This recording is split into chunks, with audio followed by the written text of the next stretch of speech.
and welcome to our third episode of CU Faith Fridays.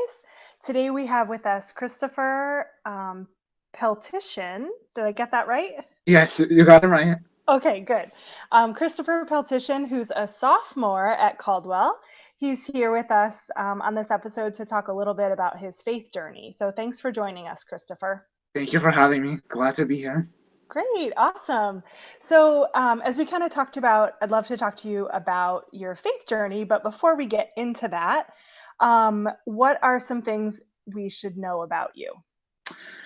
Well, I'm currently a sophomore at Caldwell. I'm studying business. I'm still officially undecided on my major, but it's going to be something in the business related field. So that's what I'm working towards now. And yeah, I guess I don't know what else to say about myself, but school wise, that's what's going on with me. Okay, awesome. And do you live on campus or are you a commuter? I'm a commuter. Okay, awesome. And where's home for you, if you don't mind me asking? Clifton, New Jersey, about 20 minutes away from Caldwell, so Yeah, short drive for me. great. Yeah, right around the corner. Awesome. Yeah. And what are some things that you like to do for fun? Well, I do have a part-time job. I work at my local library in Clifton, so I don't know if that's fun, but that's something I do in my time outside of school. I'm a big hockey fan too, so I love watching the New Jersey Devils. But now, unfortunately, the NHL season is on pause due to the coronavirus. But I like doing that in my free time too, and just spending time with family, relaxing at home, and yeah, that's about it. That's great. How did you become a New Jersey Devils fan, besides the fact that you live in New Jersey? Well, it really started in 2012 once they went on their run to the Stanley Cup final that year. They did end up losing that year, but then the following season is when I kind of started to follow them and get into them, and ever since I've been a loyal fan. Great, that's awesome. And I'm sure in the past few years it's hard to be a loyal fan Yeah, to to teams who don't win very often. that's for So sure. I think that's the true definition of a loyal fan. Yeah, That's great. for sure. So yeah, so I guess to get started, could you or what about your faith journey? Kind of at your during your time at Caldwell, so in the past almost 2 years, as you're coming to the end of your sophomore year, what are things that you've been involved in terms of your faith, both on campus and off campus? Sure.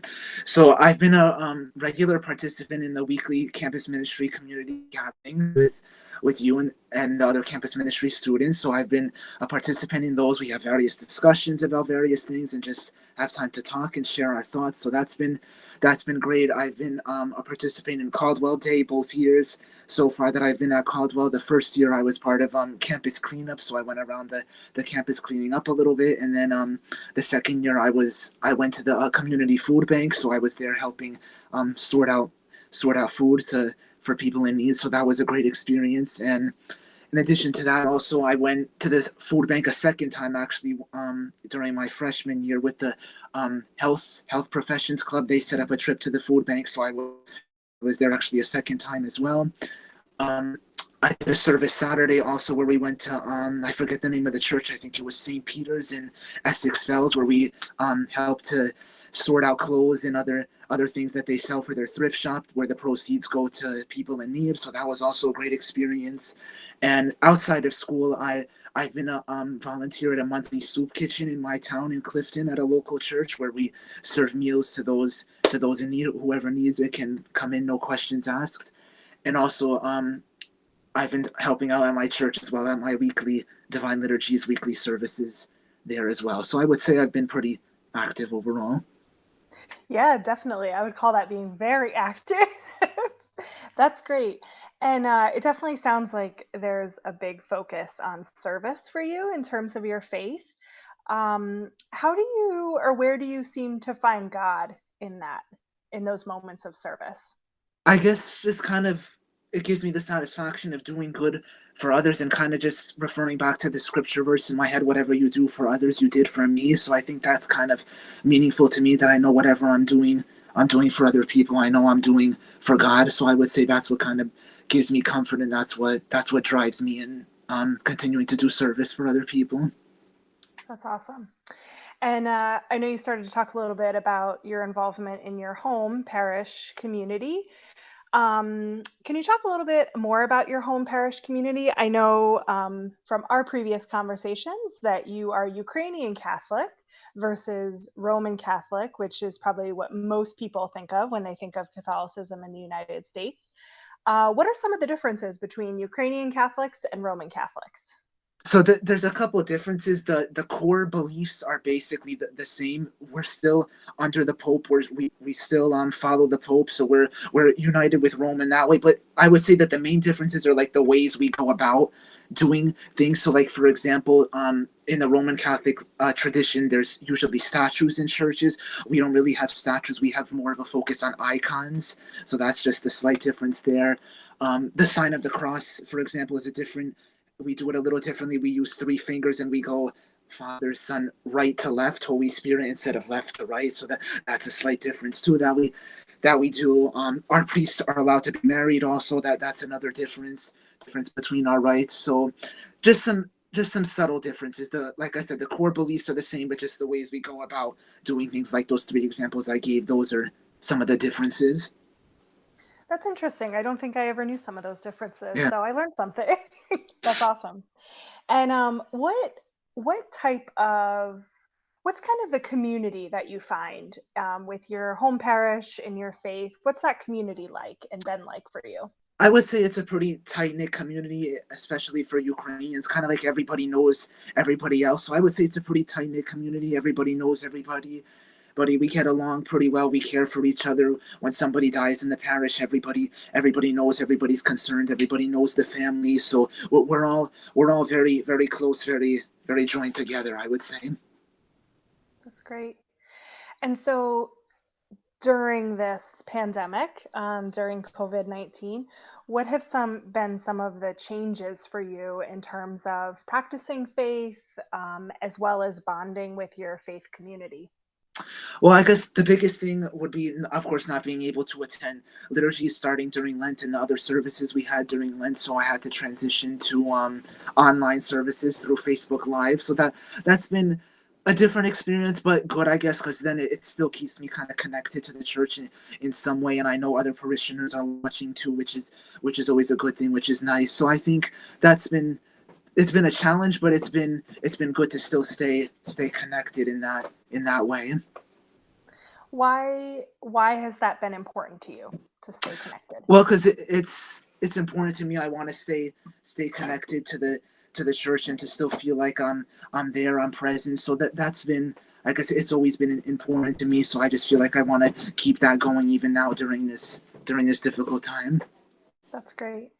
Has your faith played any particular role for you during this time? Like, has it been a source of comfort, a source of joy, peace? What are some of the ways that your faith has played a role for you? It's certainly been a source of comfort. It's kind of kept me more calm during this crazy situation. It's kept me grounded. Sorry if you hear that. That's the clock going off. But it's kept me grounded. Kept me more comfortable. Just kept me kind of. So I say it's given me just a sense of purpose. Still too. I would say also, and yeah, I would say definitely a source of comfort and source of purpose still during this difficult time. Great. That's good. And have there been any, well, I guess first I'll ask, how has being quarantined been for you? It's been okay. It's been okay. I've been home basically for over a month now. Everybody's working from home, schooling from home, so we're okay. We're doing healthy and we're doing all right, taking it one day at a time. It's certainly a tough situation. It would be nice to be outside now with the spring weather coming and doing all the normal things in life, but unfortunately that we can't do now. So, but Yeah. overall it's been okay. It's been okay. I can't Okay. complain too much. Good. Yeah. And I'm sure schoolwork is keeping you busy. Work is keeping me busy and Yep. and Yep. and doing a little bit of library work too. So Okay. Okay. That's good. So you've still gotten to keep your job and yeah. be able to do a little bit with that. Yeah. That's good. That's good. So, so we talked about some of the good things that faith has helped with in terms of this. What have been some of the challenges that you've experienced during this pandemic, being quarantined at home, or just in general? Well, the challenges, I guess, one thing would be just seeing the news, reading the newspaper every day, seeing seeing how many people are being sickened with this disease and dying from this disease. So that's certainly been a challenging thing to see and hear about that on a worldwide scale. On a personal level, of course, it's been difficult not being able to go to church for me. Definitely, that's been something that's been a little difficult for me, but I think I've done a pretty good job handling it overall. And yeah, I would say those two would be the biggest challenges on a worldwide and personal scale. Great. Do you feel like there's any ways that you've grown in your faith during this pandemic? Well, I guess the one thing I could say is that I guess maybe I've kind of come to an understanding that when bad things happen in the world, it's for a reason. God must have some kind of plan for the world, I think, and also that I think that from this evil, from this horrible situation out of that's happening now in the world, something good hopefully can come out of it too. So I think that's kind of way also that I've grown in understanding that out of bad things sometimes good can come out of that. We see people coming together, helping one another. So I would say that that's the one thing, people being kinder, nicer to one another. So I would say out of this evil sometimes good can come out of it. That's great. I think that's a really good perspective to have. I just earlier today was on a call talking about climate change, and a lot of it was we were talking about the ways in which the earth has kind of healed a little bit in terms of like during this pandemic, you know. So although obviously we don't want people to die and we wish we wouldn't have the pandemic, but I think it is, like you said, important to sometimes focus on the realization that life can come from such a negative or challenging situation. So that is definitely a question of faith for sure. So that's great. Um, what about keeping a prayer life at home? Do you find yourself praying? Do you have a favorite way to pray, a favorite place to pray at home? What's that like for you? So usually I try to pray at least twice a day, once in the morning, once in the evening, just usually in a quiet place at home wherever I can.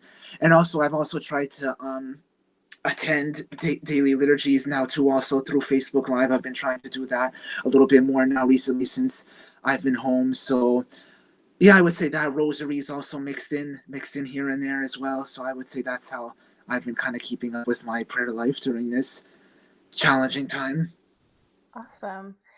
Yeah, I think it's been amazing to see all of the different ways that parishes, churches, faith-filled organizations have Yeah. been offering prayer resources and things and virtual things that I've never even thought about before, or none of us probably knew we really needed until until now, and everything is virtual. So you have to go that route. But yeah, I think I'm also amazed at how many opportunities there are for prayer, which is great. Um, yeah, well, are there any, if you could give any suggestions to our viewers about how to practice faith at home or anything like that, what might you say to people? I would say just continue to pray, to continue to put your faith in and trust in God, and just hope that eventually this will come to an end, and just keep going, keep practicing social distancing, keep keep your loved ones and family members safe, and just keep going. Hopefully pretty soon this will be over and we can get back to some kind of normalcy. But for now we have to suffer now a little bit so we can have a better future, hopefully in the near term, hopefully soon enough. That's beautiful. Well, I'd like to thank you, Christopher, for being with us today on our third episode of CU Faith Fridays. And I'd like to thank you all for watching this interview, and hope that you have a good, continue to stay healthy and be safe during this time of quarantine. So we look forward to seeing you on our next episode of CU Faith Fridays. Thank you.